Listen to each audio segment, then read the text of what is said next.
lucro de 63 bi. Cobori, você tava falando que você teve um período de depressão. Tem relação com essa mudança sua? Tem uma relação, mas deixa eu tentar explicar a história toda.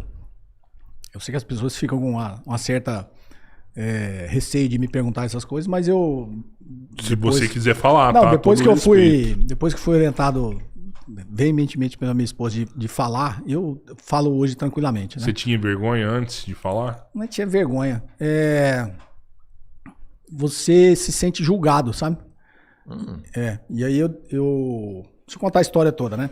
Na realidade, assim, todo mundo tem seus traumas de infância, tudo, e assim, quando você olha hoje em saúde mental, todo mundo em algum momento da vida vai ter um certo grau de depressão, né? Uns mais fortes, outros menos fortes e tal. E eu tive, obviamente, quando minha mãe faleceu, em 2015. Né? Eu não sabia que eu estava em depressão, até minha esposa é psicóloga da saúde mental, e ela falava, eu acho que você está com depressão. E eu sempre fui esse cara muito ativo, trabalhava muito, depressão né? Você nunca acha que tá. Mas obviamente porque eu tinha essa relação dos meus traumas de infância, era muito, tudo que eu fazia para ter sucesso e tal, era meio que para impressionar minha mãe, acho que a gente tem essas coisas, né? E aí, quando aquela figura morre, desaparece, é meio que como você fica, putz, qual que é o sentido agora, né? Atingi o auge da minha carreira profissional, mas quem que eu tô impressionando agora, né? E obviamente isso vem desse trauma de infância. Mas era uma depressão leve, assim, nem eu sabia que estava com depressão. Mas minha esposa me incentivou a procurar ajuda médica, eu fui na psiquiatra, tinha minha psicóloga e tal, e fazia esse tratamento. Ela é fera, hein? Porque ela é psicóloga, mas quando é direto assim, às vezes não é o profissional que tá agindo ali, foi mais uma intuição, né? Porque o profissional não trata direto quem é próximo. Ela não trata, ela obviamente sabia os melhores profissionais e indicou, né? Mas era uma coisa assim, normal, não era uma depressão de o cara não vai trabalhar, eu continuava funcional, né? Continuava funcional.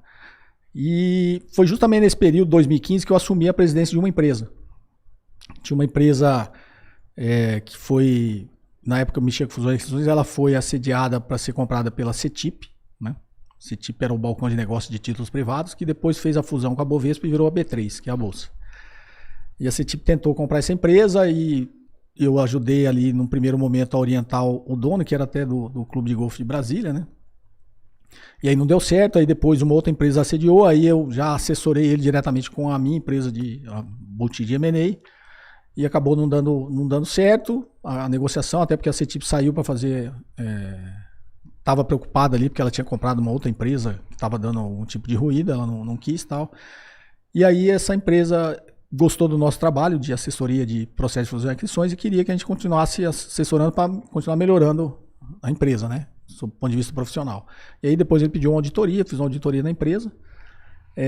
E aí em 2014, quando terminou 2014, estava trocando o governo dos estados, ele me convidou, até pela orientação da auditoria, do que ele tinha para fazer, que é o básico, profissionalizar a empresa, profissionalizar o corpo de executivos, fazer a governança corporativa da empresa, código de ética, código de conduta, tudo, compliance, tudo que as empresas de top de linha fazem, né? Até porque eu tinha sido executivo da Xerox também, eu estava no mercado financeiro assessorando grandes empresas, né, processo de fusão e aquisições, eu sabia a cartilha. E aí ele passou a me assediar para eu ser o presidente da empresa. Falou, não, você vai ser o presidente da empresa, você vai ser. Aí como eu já tinha passado esse processo todo e já tinha orientado ele a fazer toda a profissionalização, já tinha feito a nova governança da empresa, foi feita até pelo BMA aqui, que é reconhecido mundialmente, são eles que assessoram o Jorge Paulo Lema, né, que assessorou todas as aquisições do 3G Capital, da Ambev, o pessoal do BMA, e eu contratei eles, já tinha feito a governança corporativa. Não sei se vocês sabem, a governança é aquela série de regrinhas, quem manda em quem, até que ponto você pode, executivo, corpo executivo, conselho de administração, assembleia de acionistas, as patentes ali dentro, tudo, né? Esse aqui é responsável por isso. Tinha contratado a Michael Page, né, que é a maior empresa do mundo de recrutamento de executivos, aí contratei essa empresa. E aí, na hora de contratar os executivos, ele começou a me assediar, falou, não, eu quero que você seja o presidente da empresa, fez uma série de almoços e reuniões com ele, eu não queria, porque eu tinha minha boutique de M&A, tinha minha empresa de investimentos, tinha startup, dava aula no IBMEC, então não tinha tempo, né? E aí ele foi fazendo pressão, até o ponto que ele falou, carta branca, você faz o que você quiser, você não precisa nem ficar vindo na empresa, desde que você, né, contrate, você seja o presidente de fato e coordene toda a diretoria, contrate você. Aí eu aceitei, né, peguei as condições lá que a Michael Page já tinha feito de contratação de executivos, falei, então eu aceito nessas condições, beleza. Aí eu assumi em janeiro de 2015. Como eu tinha feito a auditoria, eu sabia as coisas que estavam erradas na empresa, ou pelo menos tinha suspeita de ser erradas. Aí no dia 10 de janeiro, eu notifiquei uma que chama SCP, Sociedade em Contas de Participação. É um instrumento legal, formal, legalizado, só que é como se fosse um contrato de gaveta legalizado. Uma sociedade em contas de participação. Você vira meu sócio, eu assino um SCP com você, só que ninguém sabe que você tem SCP comigo. Todo mundo acha que é só minha empresa, o Robertinho negocia comigo, só que de gaveta você é meu sócio. Tá? E esse contrato de SCP, na realidade, era um contrato que pagava 1 milhão nesse contrato por mês, nesse contrato de SCP, e era um contrato que não fazia muito sentido, que não tinha contrapartida. Tipo, por que eu tô pagando 1 milhão se você não faz nada na empresa, você não presta nenhum serviço e tal? E aí, obviamente, eu tinha visto isso, parecia muito estranho na auditoria. Quando eu assumi a empresa, eu peguei e notifiquei essa SCP que eu ia cancelar o contrato. Que para mim, claramente, era uma coisa que era desvio de dinheiro. Aí eu notifiquei a empresa, falei, ó, com 10 dias eu vou cancelar unilateralmente o contrato. Isso em janeiro de 2015, que eu assumi. Aí passou 10 dias, eu fui lá e cancelei o contrato. Recebi 2 ameaças de morte. Meus 2 carros até hoje são blindados, o meu e da minha esposa. Isso lá em 2015. Quando eu, obviamente, recebi, era um contrato no estado do Mato Grosso. Eu recebi as ameaças de morte, obviamente, comprei um carro blindado, né? Comprei um carro blindado para minha esposa e fiz uma denúncia, uma notícia crime no Ministério Público lá do estado do Mato Grosso, com todas as ameaças que o cara mandava por mensagem. Tá? Uma outra, eles tiveram a cara de pau de fazer ameaça numa audiência de arbitragem lá em Brasília, com um agente de Estado na mesa, um escrevente da Justiça. Eu não fui, mandei um preposto da empresa e o advogado da empresa.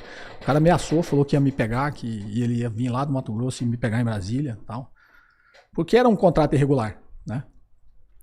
E aí eu fiz uma outra notícia crime, que essa aí eu protocolei lá na Polícia Civil do Distrito Federal. Tinha as 2 notícias crime. E aí, em fevereiro, passo seguinte, fui lá e procurei o Detran. Eram contratos com o Detran, de registro de contratos de financiamento de automóveis, né?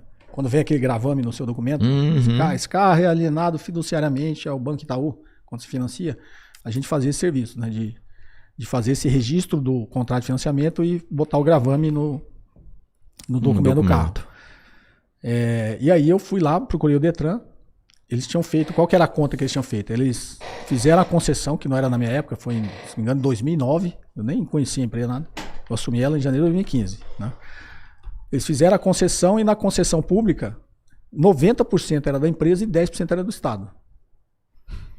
Só que quando eu fiz a conta desse contrato de SCP, é como se eles pegassem 40% e ia nesse contrato de SCP.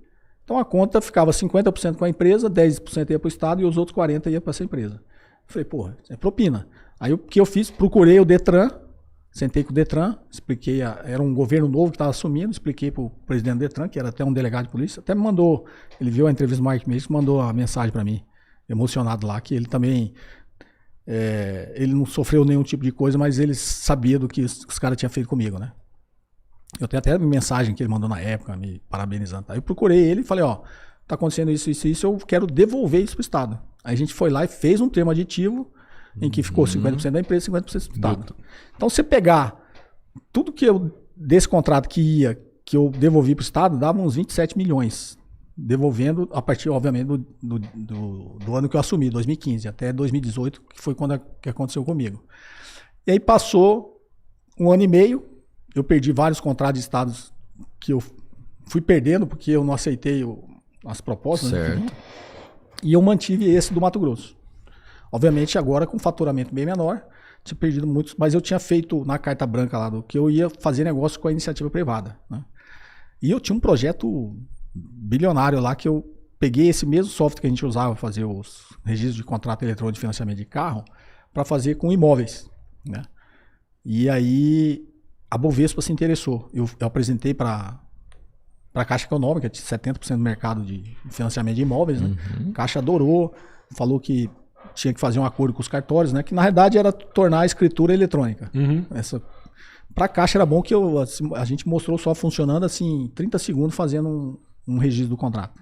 Que para a Caixa tinha valor de escritura. Maravilhoso. Só que a lei ainda exigia que tinha que ter escritura no cartório. É um problema isso no Brasil, né? E aí a Caixa falou, se convenceu os cartórios, né, a participar do projeto, e o cartório só deu a chancela, porque pra gente isso aqui serve, mas como precisa da escritura. Aí eu vim aqui em São Paulo, fiz umas reuniões com a Associação dos Cartórios, eles toparam. A Bovespa ficou sabendo e me procurou. Né? Na época, o vice-presidente da Bovespa era o Eduardo Guardia. O Eduardo Guardia depois virou ministro da Fazenda do Temer. Mas na época ele era vice-presidente da Bovespa. E o Eduardo Guardia faleceu muito novo, né? Faleceu acho que faz 2 anos. Aí ele me procurou, ele foi lá.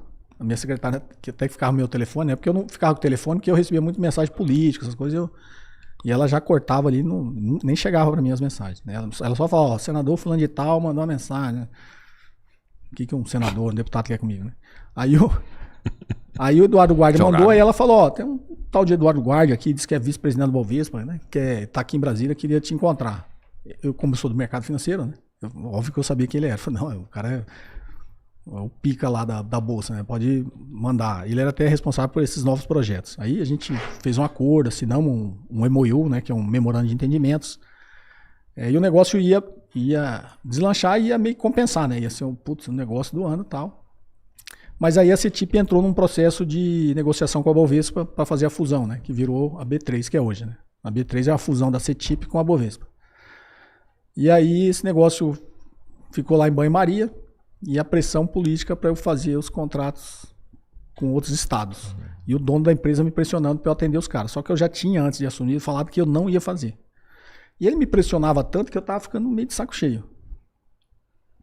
Aí um dia eu até falei, minha esposa falou, vou mandar esse cara catar coquinho, vou sair da empresa, né? O meu salário era muito bom e tal, mas graças a Deus eu não dependia daquilo, né? Tanto que tudo que eu recebia, que depois me ajudou no processo, tudo que eu recebia eu aplicava, né? Eu não usava o dinheiro. Tanto o meu bônus, com salário, tudo que vinha eu aplicava. Aí ele ficou pressionando e falou, fala o seguinte, você quer receber esses caras, você quer fazer negócio com os caras, você fica à vontade, a empresa é sua. Tô fora. Só que enquanto eu for o presidente, isso não vai ser feito. Né? E aí veio valer a governança, né? Na governança ali, quem manda é o presidente da empresa. Aí eu falei, faz o seguinte, faz o seguinte, você quer fazer? Pode fazer, eu tô saindo agora, estou me demitindo. Aí saí da empresa, então eu fiquei de janeiro de 2015 até junho de 2016. E eu saí da empresa. E aí fui tocar minha vida. Aí em fevereiro de 2018, sai uma operação do Ministério Público do Estado do Mato Grosso. Primeira fase da operação lá, tinha até um nome lá que é os jargões lá do Estado, né? Da linguajar dele, Operação Bereré, não sei o que e tal. Aí eles quebraram o sigilo, eles pediram a quebra do sigilo telefônico de 59 pessoas. Das 59, eles pediram busca e apreensão e prisão de 57. Né? Então, o único que eles não tinham pedido era o meu e de um advogado que eu tinha contratado. E esse advogado eu tinha contratado porque essa empresa, por incrível que pareça, ela entrou na justiça. Essa empresa da SCP entrou na justiça para pedir de volta esse 1 milhão que eles estavam perdendo por mês. Brincadeira, né? E pasmem, eles ganharam. Na primeira instância e na segunda instância no estado eles ganharam. A justiça bloqueou a conta da empresa. Eu só derrubei quando foi para a STJ. E aí, eles pediram... Aí, quando eu olhei a primeira fase do processo, falei assim, bom, se eles não pediram, deixaram nós dois de fora, é porque é óbvio, né? Eu até brinquei, falei assim, qualquer detetive fez curso na internet e pesquisar isso aqui sabe, né? Falei, pô, é o cara que devolveu o dinheiro do Estado, né? E oficialmente, tem um termo aditivo, tem tudo lá. Aí fiquei tranquilo, só que aí na imprensa do Estado começou a sair só meu nome. A imprensa do Estado começou a bater só no meu nome. E aí eu fiquei preocupado e tal. Na época eu aparecia muito na Globo. Toda semana eu estava na Globo, dando entrevista. Como eu era professor do BMEC, como eu era do mercado financeiro, eu sempre tive uma didática muito boa assim, para explicar as coisas. Os repórteres da Globo gostavam muito de mim, né? Eu estava toda semana. Bom Dia Brasil, Jornal Nacional, Jornal da Globo. Aí eu falei, pô, esses caras estão batendo assim, porque eu acho que como eu tenho uma certa visibilidade nacional, a imprensa do local deve estar pegando e batendo. Aí, só que estava me prejudicando, eu chamei um advogado, meu amigo até na época. Falei assim, ó, Delinho. Depois ele até virou, Délio Lins e Silva, ele virou presidente da OAB do Distrito Federal, né? Falei, Delinho, vai lá no Mato Grosso, ele tinha alguns casos no Mato Grosso, ele conhecia, né? Vai lá no Ministério Público que diz que eu quero ir lá prestar um esclarecimento. Apesar de eu não ter sido afetado nessa primeira fase, na imprensa só sai meu nome, eu quero ir lá prestar um esclarecimento. Aí ele foi, no Mato Grosso, aí chegou lá, o promotor lá do Ministério Público falou assim, não, a gente não quer escutar ele não. A menos que ele tenha alguma coisa importante para nos falar, né? Aí o Delinho voltou, me contou isso e falou assim, eu advogado experiente, né? E na época tinha todo aquele ambiente da Lava Jato ainda, 2015, 2018, tinha todo aquele ambiente da Lava Jato, ele voltou e falou assim, eu vou traduzir para você. Ele falou que ele vai te ouvir se você fizer uma delação. Eu falei, Delinho, você me conhece, você sabe, você conhece o processo. O princípio da delação é você assume um crime e entrega os seus comparsas. Eu não cometi nenhum. Entendi. Deixa pra lá. Deixou pra lá, mas aí a imprensa continuou só o meu nome, cara. Direto. Passou mais uma semana. Você não sabe se teve um estímulo dessa galera que te odiava, não? Também. Sabe, um assassinato de reputação? Também, porque esses caras, eles estavam ligados com a política toda no estado. Toda a política. Assassinato de reputação. E aí continuaram batendo. Aí eu fiquei preocupado, falei, Delinho, vai lá, porque como eu era do mercado financeiro, me prejudicava também esse tipo de notícia, né? Vai lá e fala de novo, Ministério Público, que eu quero ir lá prestar um esclarecimento. Aí ele foi, aí os caras se recusaram de novo. Falou, não, a gente não quer escutar ele não. A menos que, se for lá no final, a gente chama ele. Aí o Délio voltou e falou assim, Cobori, tem alguma coisa estranha. Você foi presidente da empresa. Você teve um embate aí, você cortou tudo. Os caras, pelo menos curiosidade de te escutar, eles tinham que ter. Agora, não querer te escutar, assim, se você quer... Aí vamos fazer o seguinte, tudo que você ia lá falar, dar de esclarecimento, vamos botar numa petição, formalizar uma petição e vamos protocolizar lá no Ministério Público. Aí a gente fez. Aí o que eu peguei? Peguei a quebra de sigilo bancário que eles tinham feito na minha conta. Na época que eu era via empresa, consultoria, assessoria, todas as notas fiscais que a empresa emitiu, extrato bancário, todas as notas fiscais, todos os laudos que a gente forneceu, para não dizer que a gente recebeu e não prestou serviço. Tinha mais de 1.200 páginas de laudo que a minha empresa tinha fornecido para essa empresa. Aí na época que eu virei presidente, aí como que eu falei, me ajudou, como eu não precisava da remuneração, todo o dinheiro quando entrava na minha conta, no dia seguinte era transferido e estava no fundo de investimento. E todos os comprovantes, o dia que entrou, está no extrato, o dia que entrou, o comprovante da TED, o comprovante do fundo de investimento, está lá no extrato do fundo de investimento e declarado no meu imposto de renda. Toda a minha movimentação, todo o meu salário, tudo. E aí botei lá, mandamos uma petição. E tudo justificado, porque o meu salário era aquele, aí tinha esse estudo que tinha feito a Michael Page, que era exatamente o salário que estava ali dessa empresa de contratação de executivo, tinha tudo bonitinho. Aí mandamos, daí ele protocolizou lá e falou, tranquilo, não tem mais o que fazer, né?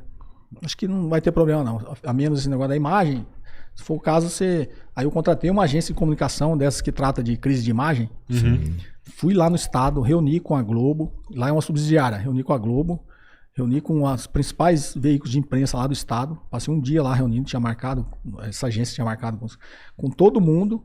Tinha entregue essa documentação, tinha contado essa história que eu contei para vocês, tudo, deixei lá. Não adiantou nada.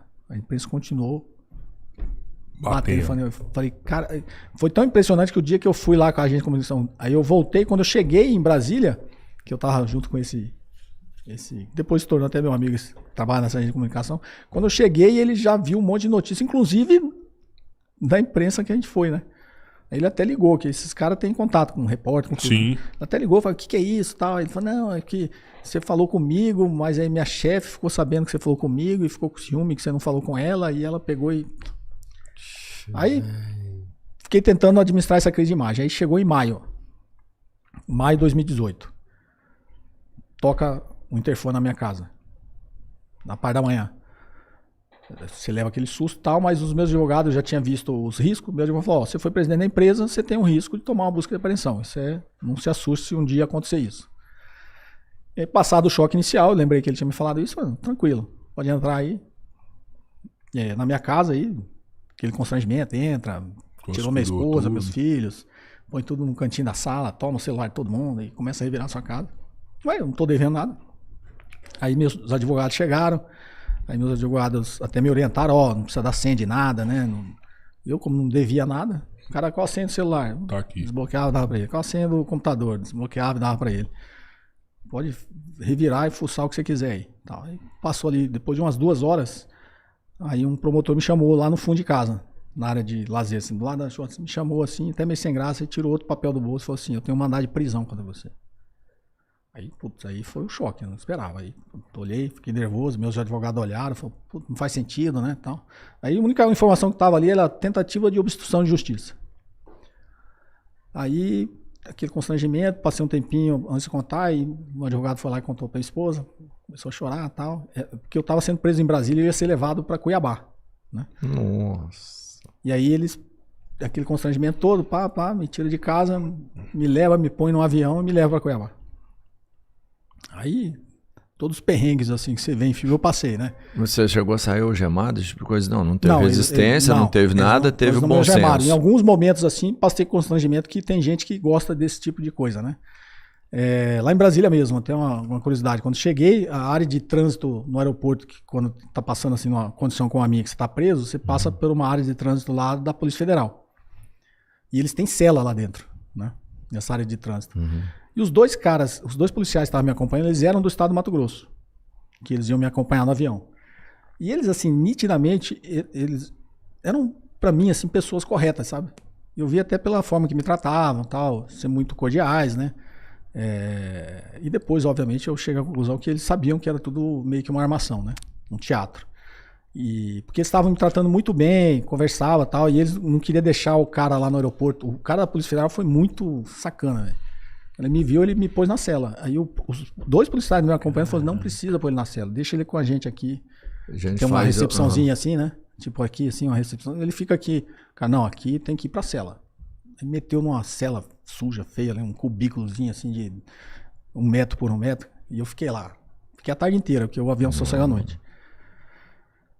Aí, os caras ficaram sem graça, foram lá, me pediram desculpa. Eles falaram, pô, desculpa, a gente não queria, tá, mas o cara aqui não foi flexível, né? Aí colocaram no avião, aquele constrangimento, né? Você é o primeiro a entrar no avião e é o último a sair depois, né?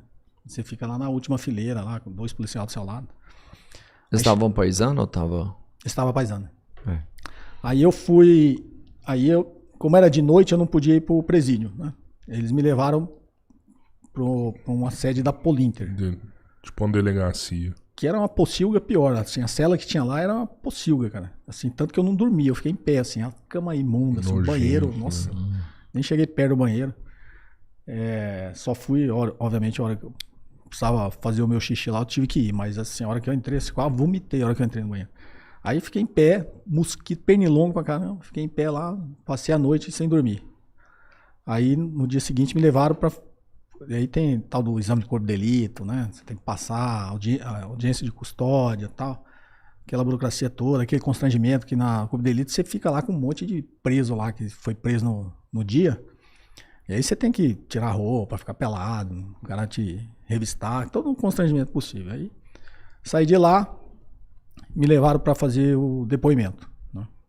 Aí cheguei para fazer o depoimento, tinha uma fila de gente... Tinha sido preso na minha operação, eu fiquei lá, acabou que não chegou a minha vez, né? Foi até bom porque minha esposa me conhece, sabe que eu sou muito analítico, assim, sou muito bom para analisar as situações, documentos, e ela fez com que o processo chegasse, que eu não sabia porque eu estava sendo preso. E aí o advogado conseguiu todo o processo e me levou, assim, tinha 700 páginas. Então esse dia, o resto do dia que eu fiquei lá esperando para prestar o depoimento, fui lendo tudo, aí depois me levaram, aí como não deu tempo de fazer o meu depoimento, levaram para prisão. Aí eu entrei na prisão, e aí li o resto, aí no outro dia me buscaram para eu ir fazer o depoimento. Aí no dia que me buscaram, os caras queriam me algemar. Aí teve um carcereiro lá que não deixou. Tinha 2 ali, meio... Algema. Queria me algemar, me pôr no camburão e tal. Aí teve um cara lá, gente boa, ele falou assim, não, cara, pra que isso? Não precisa algemar o cara. O cara não oferece perigo, não. Ele vai aqui atrás, sentar no banco, você vai do lado dele e tal. E aí me levaram a fazer o depoimento. Aí fiquei 7 horas fazendo depoimento. E nesse depoimento, assim, era uma coisa ridícula. Aí eu descobri, obviamente, depois que eu li o processo, que o dono da empresa que me contratou fez uma delação. Aí qual que era a lógica? A primeira fase da operação saiu porque o ex-governador tinha sido preso. O governador que armou todo esse esquema, ele tinha sido preso. E esse governador fez uma delação. E na delação dele, ele entregou o esquema todo. Só que no esquema todo, eu não tava, obviamente. Até porque eu fui presidente em 2015. No colocou outro governo. O dono da empresa e tal. Colocou o dono da empresa, foi o que deu essa primeira fase da operação, né? Que o ex-governador tinha entregue todo mundo, os caras... Foi a primeira fase. Aí o que aconteceu entre a primeira fase e a segunda é que o dono da empresa, eles devem ter feito a mesma pressão que fizeram em mim para fazer algum tipo de delação. O dono da empresa inventou uma história. Porque ele não tinha mais o que entregar. O ex-governador tinha entregue tudo. Aí ele falou assim, e o princípio da delação conta alguma coisa nova, né? Aí ele inventou uma história de que eu estaria passando o meu salário para o governador da época, que tinha entrado em 2015. Só que quando ele fez a delação, o Ministério Público, depois de descobrir, ele já sabia que era mentira, porque o Ministério Público já tinha todos os comprovantes que estavam no fundo. O follow the money, eu sigo o dinheiro.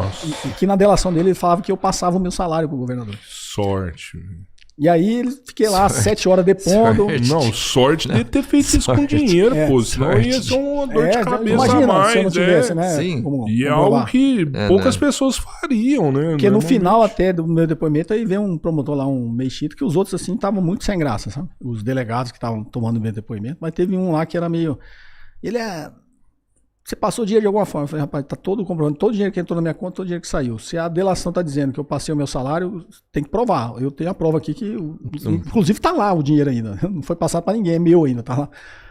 Aí, aí na hora eu fiquei puto com esse promotor, cara. Ele ficou falando, mas de alguma forma, eu falei, você quer entrar, entra na minha conta bancária, eu abro aqui. Eu entro aqui, abro minha conta bancária, você pode ficar a noite inteira olhando minha conta bancária, não tem problema nenhum. Eu não devo nada, você pode... Não, mas eu falei... Porque se não tem que ter, você tem que provar, cara. Mas aí, ao longo das 7 horas de depoimento, o que eles fazem? Eles pegam a delação do cara, do dono da empresa e vai lendo, né? O cara falou isso, isso e isso. O que você tem a pôr? Aí eu faço contraponto. Era ridículo, cara, o negócio a delação do cara era ridícula. Eu sempre cito esse exemplo que pra mim, assim, era o mais ridículo. Tanto que a certo ponto ele falou assim, o dono da empresa falou que te contratou pra você acabar com a propina. Aí eu olhava pro delegado assim e falei assim, a empresa não é dele? Por que ele precisa me contratar para acabar com a propina? A empresa dele é só ele acabar, ele não precisa contratar ninguém para acabar com a propina. Aí o delegado olhava e falou assim, é verdade, né? Só que na delação dele, ele admite que depois que eu saí em 2016, ele voltou a pagar.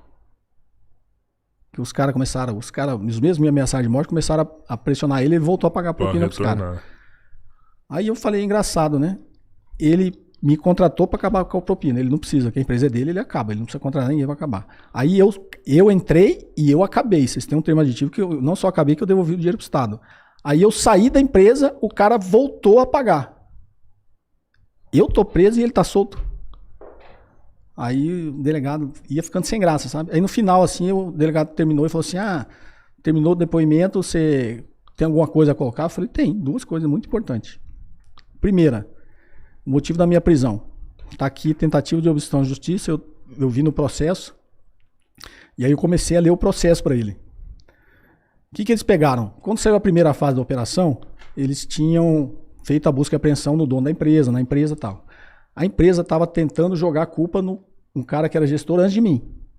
Então, nas mensagens do WhatsApp, estava lá a diretora da empresa mandando mensagem para o escritório de advocacia da empresa. Você tem aí uns documentos, né, que a gente tá precisando aqui de uns comprovantes de viagem do fulano de tal, que era o cara que era antes de mim. Comprovante de viagem, hospedagem do fulano de tal, quando ele foi pro Mato Grosso. Aí, obviamente, quem lê a mensagem fala isso, estão querendo achar uns documentos para jogar a culpa no cara, né? E aí a menina, a advogada responde assim, não temos, tal, só tem, já procuramos, não temos. Aí ela fala, não, tá aí, tá os documentos. Aí a advogada manda uma foto, aquelas caixas de documento, de arquivo, sabe? Aí manda a foto assim, só tem essas 2 caixas. Aí a diretora da empresa fala assim, não, são 4 caixas, né? Foi mandado aí.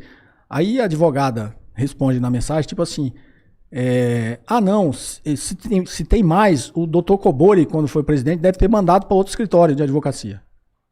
Olha o absurdo, eles pegaram esse trecho, recortaram, interpretaram que eu ter mandado os documentos para outro escritório de advocacia, eu teria destruído os documentos. Então tem 2 absurdos. Ali não está dizendo nada disso. Segundo, se foi lá em 2015. A gente estava em 2018 e o Código de Processo Penal prevê contemporaneidade. Eu mando prender você porque tem uma investigação em curso e você está atrapalhando. Sim. Pô, eles fizeram me prender em 2018, uma coisa que teoricamente aconteceu em 2015. Já era um absurdo isso aí. Só que se você continua lendo a mensagem, a menina acha as caixas. Que aí eles cortaram só o trecho que ela falou isso. Aí quando você continua a mensagem, a menina fala assim, não, as outras 2 caixas que tá na sala do fulano de tal. E manda a foto das outras caixas. Então eles nitidamente arrumaram um motivo para me prender. E o motivo para me prender era que eu corroborasse com a história do cara que me delatou para chegar no governador.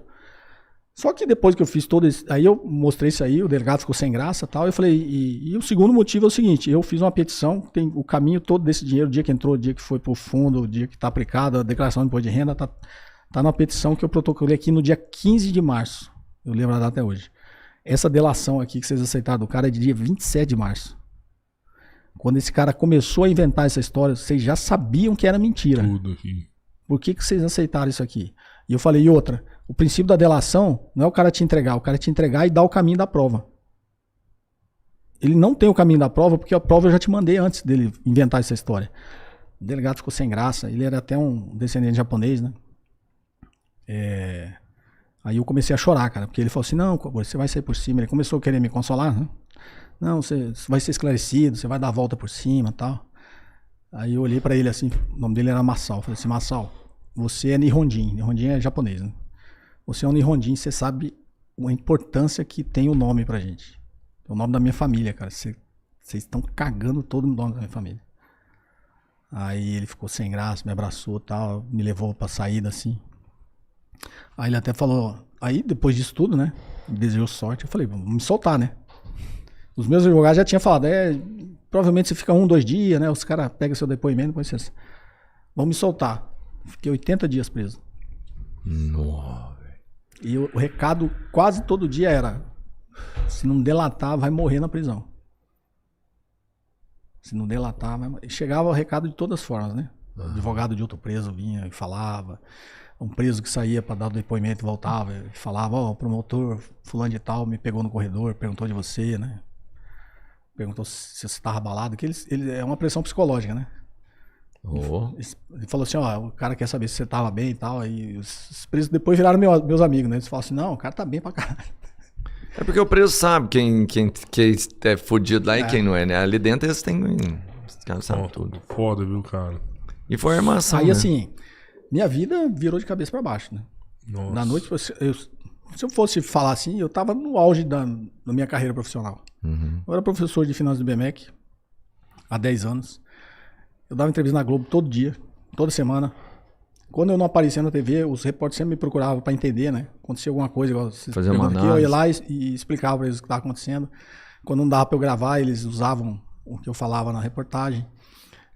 Eu tinha minha empresa de investimento, tinha minha boutique de M&A, hoje é a maior boutique do Brasil, ou uma das maiores do Brasil hoje. Tinha 2 startups. Tava assim... Sabe quando você atinge aquilo e fala, putz, agora conseguia tudo que eu sonhei profissionalmente, eu pelo menos estou navegando agora nesse nível, né? Aí da noite pro dia você vira um leproso, né, cara? E a sua esposa e seus filhos?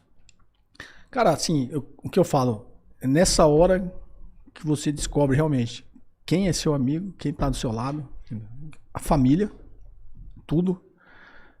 Os amigos você conta na palma de uma mão.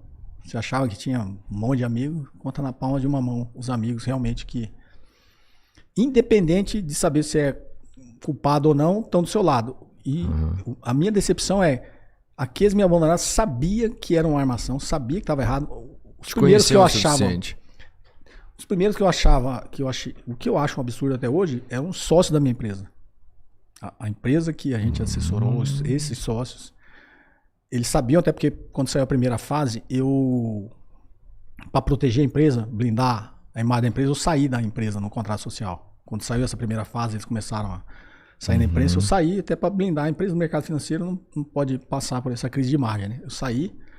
Eles sabiam, obviamente, na parte que a gente assessorou, eles estavam juntos, né? A parte que eu fui presidente, eu sempre, como eu ainda estava na empresa, né? Tudo era reportado, eles sabiam de tudo. E até hoje. Sumiram. No dia que eu estava sendo preso, minha preocupação era com a empresa, eu liguei lá, eles não me atenderam, não atenderam meus advogados. Depois que eu fui preso, minha esposa tentou falar com a empresa, eles não atenderam minha esposa. Mandaram falar com os advogados. E considerava amigo. Tipo, as famílias eram amigas. Um na casa do outro, jantar junto, sair com as esposas, né? Tudo. Depois, o mais absurdo, meus advogados precisavam acessar o meu e-mail da empresa para ter acesso a alguns documentos que ia ajudar a embasar a defesa. Não deixaram, bloquearam o acesso aos e-mails da empresa. Ou seja, viraram as costas e eu estava trabalhando na empresa, eu tinha retirada, porque a gente era sócio, a gente tinha retirada. Nunca mais. Teve um sócio que me procurou depois, eu até almocei com ele esses dias aqui, mas a gente falou de outras coisas, nunca tocamos nesse assunto, né? Mas os outros nunca mais me procuraram. Então, minha grande decepção foi essa, porque se tinham pessoas que tinham certeza que isso era uma armação que estava errada, eram eles. Pior do que os bandidos. Tipo, você não, se fosse meu amigo de outras ocasiões, você poderia até duvidar, né? Não sei o que o Cobori faz profissionalmente, né? Mas esses caras sabiam, entendeu? E tiveram esse tipo de comportamento. E aí, cara, depois que desses 80 dias eu saí da prisão, assim, aí eu entrei em depressão profunda. Fiquei uns 3 meses, assim, jogado, assim. Minha alegria era só quando eu tava com meus cachorros, assim, deitava na grama no fundo de casa, ficava com os cachorros ali. Sabe quando você tá em depressão profunda? Não sei se vocês já passaram por isso. Você não pensa em nada, tudo perde sentido. Não tinha nenhum estímulo. Estímulo pra nada, assim. E até porque quando eu saí, eles mantiveram o que eles chamam das medidas cautelares. Então eu saí da prisão, mas é como se eu ficasse numa prisão domiciliar. Eu não podia sair de casa, não podia trabalhar. Meus advogados pediam autorização para eu dar aula, eles não deixavam eu dar aula. Ou seja, fiquei mais um ano preso em casa, sem poder sair. Foi quando eu criei meu canal do YouTube, né? Que aí, nessa depressão profunda, a esposa falou, você tem que fazer alguma coisa, né? Você tem que reagir, você tem que arrumar alguma ocupação. Como eu era professor, sempre gostei, sempre fui palestrante, né? Sempre gostei, assim, de ensinar, de dar aula. E preso em casa, falei, é pela internet, né? A única opção que eu tenho é pela internet. Foi quando eu criei meu canal, em novembro de 2018, eu comecei a postar vídeos ensinando finanças, ensinando economia, né? E foi o que, digamos assim, deu alguma ocupação. Mas, obviamente, até hoje eu luto contra a depressão, né? Até hoje eu faço terapia, faço psicoterapia. Nesse período, depois que eu fui estudar filosofia, né? Fiz uma pós em filosofia, me aprofundei nesses temas mais filosóficos, entendeu? E comecei a entender a sociedade de uma forma mais ampla, né? Com uma visão maior. Mas na prisão eu aprendi a entender o ser humano, sabe? O quanto que isso tem muito, né? Você realmente se interessar pelo outro, entendeu? Puta, quais são os medos do Robertinho, né? Quais são as esperanças que ele tem? Né? O Rodrigo, qual a esperança que ele tem? O que dá medo nele, né? Que gera insegurança? Quando você estabelece esse tipo de preocupação, assim, verdadeira pela outra pessoa, você estabelece uma relação mais humana, sabe? Isso eu aprendi na prisão, cara. Assim, eu já tinha isso inato em mim, porque eu sempre fui um bom negociador, né?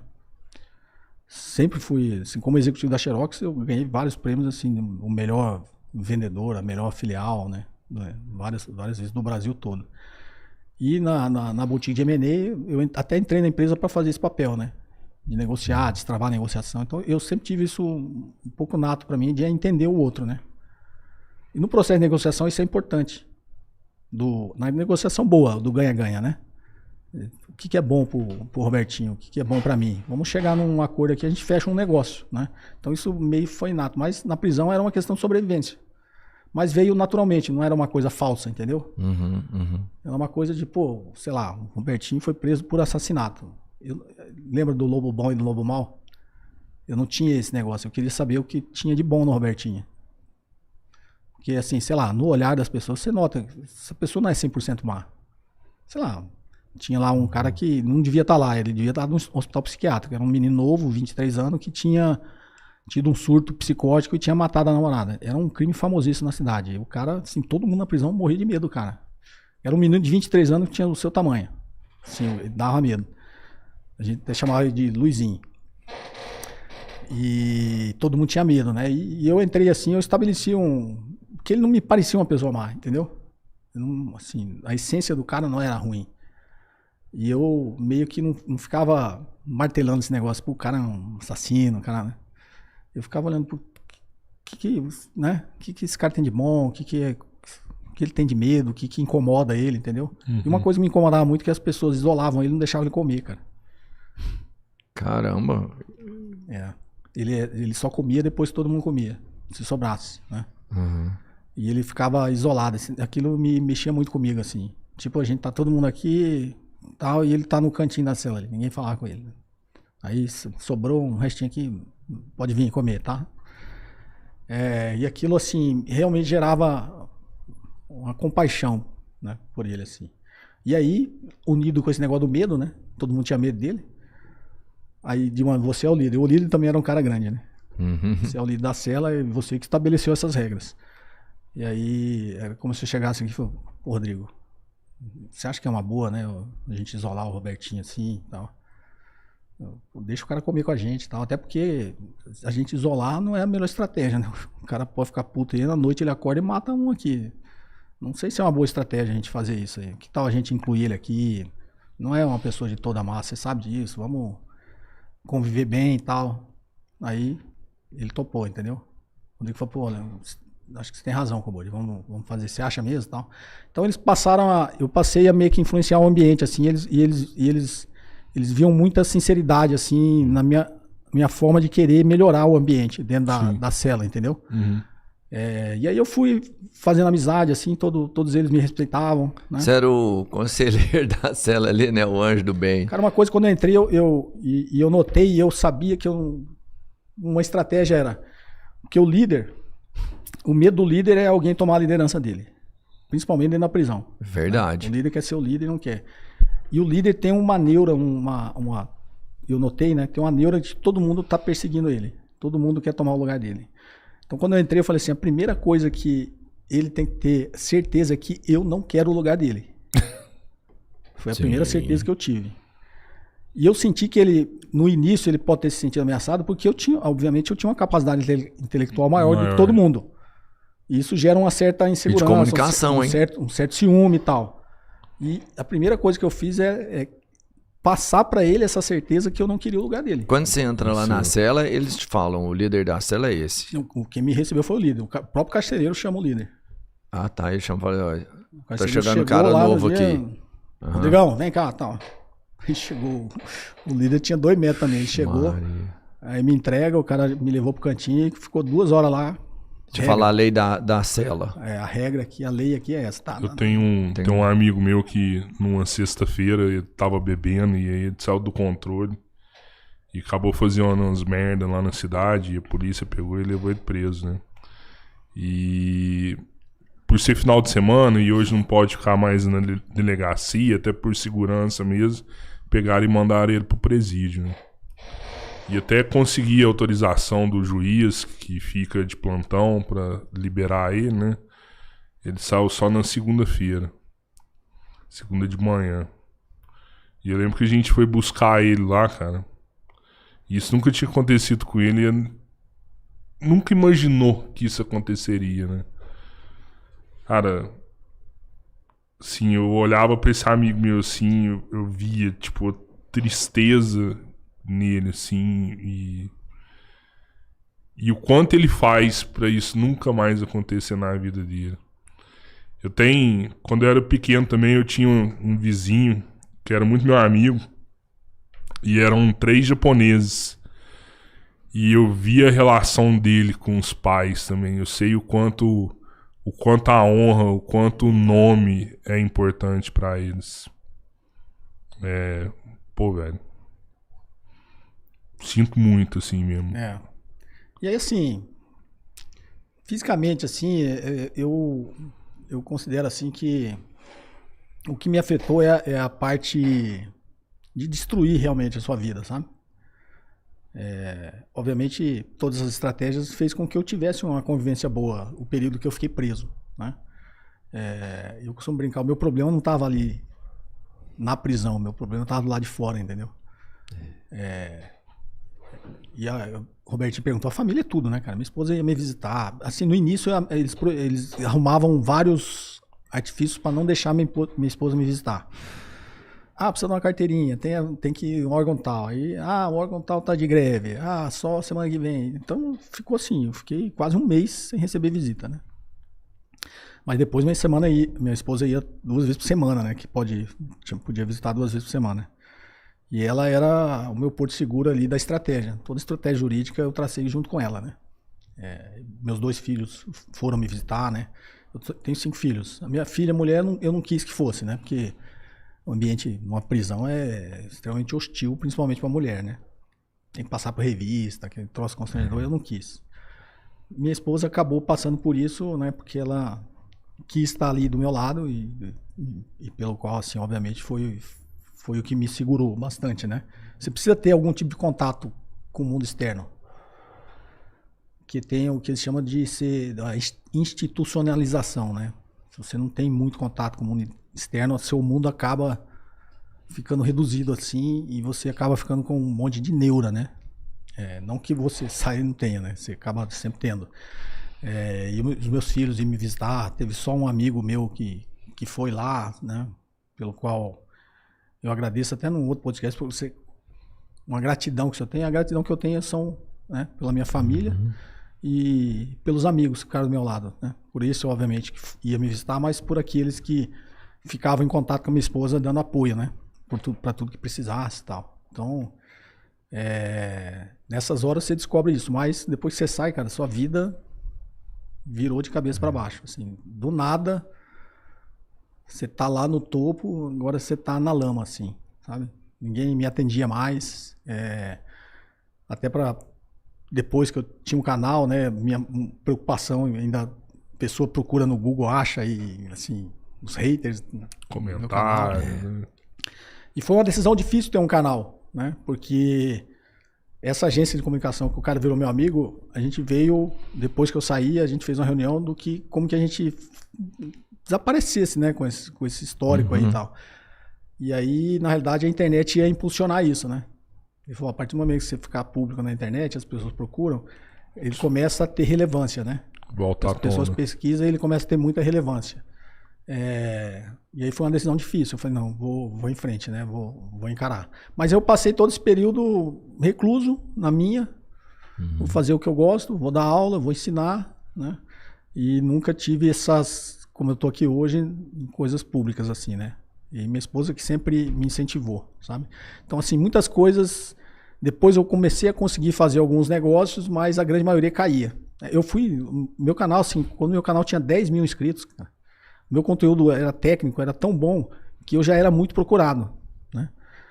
Assim, quase todos os bancos ofereceram patrocinar meu canal, era procurado para dar palestra, essas coisas, mas sempre caía depois, sabe? E eu sabia que era isso, as pessoas pesquisavam e tal. Eu fui convidado na época, meu canal era pequeno, por aquele TED, não tem aquele, né? O TED, que vai só... Sim, me convidaram. Foi o único que teve a coragem de me responder e dizer que foi por esse motivo que eles cancelaram. Eles tinham marcado uma palestra, eu tinha aceitado.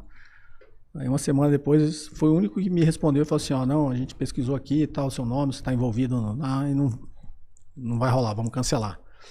Foi o único assim. Todos os outros cancelavam, eu sabia que era esse motivo, eles só não tinham coragem de falar, né? E aí eu fiquei muito com... Isso foi, na realidade, assim, agravando a minha depressão, apesar de eu estar tentando sair dela, foi agravando. E minha esposa sempre falou assim, você tem que pôr pra fora, você tem que contar, você tem que falar. E aí ela me incentivou, teve uma empresa que me procurou para eu treinar a empresa, os executivos da empresa. Eu tenho um programa de educação corporativa, né? Que dura 1 ano e tal. Aí eles tinham aceitado, já tinha feito toda a proposta, os negócios e tal, e eu sempre naquele medo, putz, a hora que eles pesquisar... Se tiver na hora vai cancelar. Vai cair, tá? E a minha esposa vendo eu naquela agonia, e aí eu tinha até marcado... Era em Santa Catarina, tinha até marcado o voo, já tinha passagem pra eu ir lá pra fechar o negócio. Mas e eu nessa... Putz, vai cair, sabe? Você sempre achar que vai chegar a mensagem, o cara cancelando.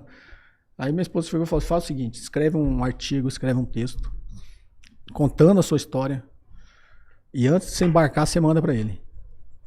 Eu ia embarcar até num domingo, assim, final de tarde, e aí eu escrevi, eu sou bom pra escrever, eu escrevi em 3 horas, assim, escrevi e mandei pro cara.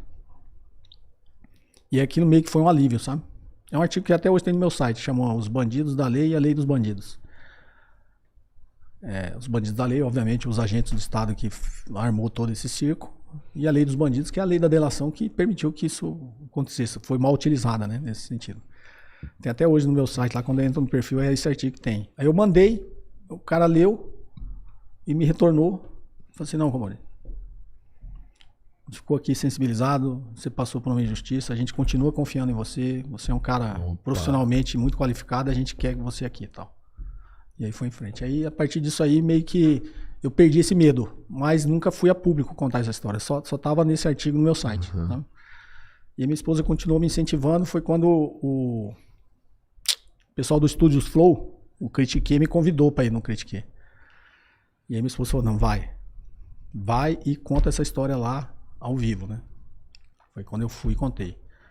E aí desde então, aí depois o Martin Mix me convidou, eu fui, perguntaram. Então eu conto hoje assim, de uma forma tranquila, mais leve, sabe? Porque o problema é quando você passa por isso, quando eu saí da prisão, teve até o Leonardo Atucci, esse dia eu almocei com ele do Brasil 247, eu almocei com ele, ele perguntou, eu falei, quando você sai da prisão assim, você anda na rua, você tem uma neura que tá todo mundo te olhando. Tá todo mundo te olhando, conhece. Todo mundo te julgando. Então você fica com isso, sabe? De achar que você tá sendo julgado o tempo todo, que todo mundo sabe, todo mundo... Sim. E foi bom, tem sido bom esse, né? Vim contar isso, assim.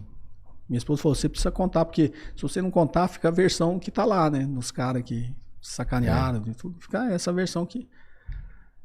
E uma coisa que depois que aconteceu, que eles mataram o governador politicamente, eles sentaram em cima do processo, o processo sumiu um tempo, ficou sumido.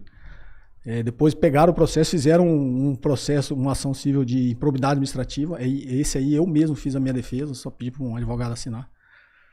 Umas coisas absurdas assim que aconteceu nesse... A gente tá com 3.000 pessoas ao vivo